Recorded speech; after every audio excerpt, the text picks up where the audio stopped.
गुजरात में आने के बाद मैंने महसूस किया कि यहाँ का हिंदू मैंने कभी भी इतना डरा हुआ नहीं देखा। मैं पहले गुजरात में जब आई तो कर्णावती आई, जिसको आजकल अहमदाबाद कहते हैं। उसके बाद में इधर आई तो 2 दिन में मेरा व्यू जो है, जो परसों था, वो और स्ट्रेंथन हुआ कि गुजरात एक फियर स्ट्रिकन स्टेट हो गया है, भय से भरा हुआ। ये नरेंद्र मोदी की देन है। हिंदू समाज की रक्षा की जो व्यक्ति बात करता है, आज कितने हिंदू हैं जो वास्तव में कहीं से भी किसी मामले में इन्वॉल्व नहीं थे, लेकिन उनके ऊपर केस चल रहे हैं, उनकी कोई आज तक कोई पूछ परख नहीं हुई। मैं भारतीय जनता पार्टी के अरुण जेटली जैसे वकील से पूछूंगी कि क्या तुम कभी इन निर्दोष लोगों के लिए खड़े होने के लिए तैयार हुए सुप्रीम कोर्ट में? जो लोग दोषी हैं उनको तो फांसी होनी चाहिए, लेकिन जो बेकसूर लोग फंसे हैं इन मामलों में, क्या उनके बारे में कभी नरेंद्र मोदी ने फिक्र की?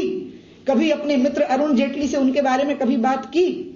तो फिर हिंदुत्व के दावे का मतलब क्या निकला? जब साधुओं की हत्याएं हो रही हों, जब औरतों के गले कट रहे हों और बलात्कारियों का पता नहीं लग रहा हो, तो हिंदुत्व का एजेंडा और विकास का एजेंडा, ये 2 बातें हैं जो प्रोजेक्शन पूरे देश में नरेंद्र मोदी जी ने अपना करने की कोशिश की है। मैं अपने मोटा भाई को, मैं उनको मोटा भाई कहती रही हूं, मैं उनको 73 से जानती हूं, मुझे उनके बारे में अच्छी तरह से मालूम है। मैं ऐसा मानती हूं कि नरेंद्र मोदी जी विकास पुरुष नहीं है, विनाश पुरुष हैं, और उन्होंने गुजरात का विनाश किया है। और वो जो जीडीपी का दावा कर रहे हैं वो फर्जी है।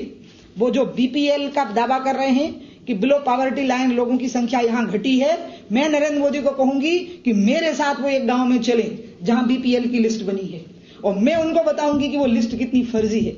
बिलो पॉवर्टी लाइन से ऊपर लोग उठ गए हैं और बीपीएल की जगह एपीएल लोग हो गए हैं। ये पूरा का पूरा मामला फर्जी है और ये दिखाने के लिए किया गया है कि गुजरात ने बहुत विकास किया है। मुझे जानकारी हुई है कि गुजरात इन 5 सालों में दुगना कर्जदार हुआ है।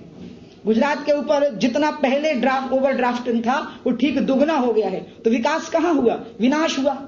स्त्री भी असुरक्षित हुई और हिंदू और मुसलमान दोनों भयभीत रहे, तो लॉ एंड ऑर्डर कहां हुआ? इसलिए ना हिंदुत्व, ना रोटी, ना राम, ना रोटी, गुजरात को दोनों ही नहीं मिले। को विनाश पुरुष से मुक्ति दिलाई जाए। भाजपा की थी 89 तक कि लोग हमको चिमटे से भी छूना नहीं चाहते थे। चिंतित है, साधु को डरा नहीं सकते आप, लेकिन साधु भी समाज के लिए अपना कंसर्न तो रखता है। They are worried. और मैं आपको बताऊंगा, ऐसा शोक और ऐसा भय, मतलब ग्रीफ और फियर, मैंने खुद गुजरात में नहीं देखा कभी। मैं तो आश्चर्यचकित हूं कि ये नरेंद्र मोदी ने क्या कर दिया। इसलिए मैंने उनका नाम विकास पुरुष की जगह विनाश पुरुष इसलिए तो रखा है। मुझे लगता है कि मोदी को जो बहुत बड़ा बना दिया है, ये मीडिया ने गुब्बारे में हवा भर दी है, और इसलिए हवा भी आपको ही निकालनी पड़ेगी, क्योंकि हवा आपने भरी है।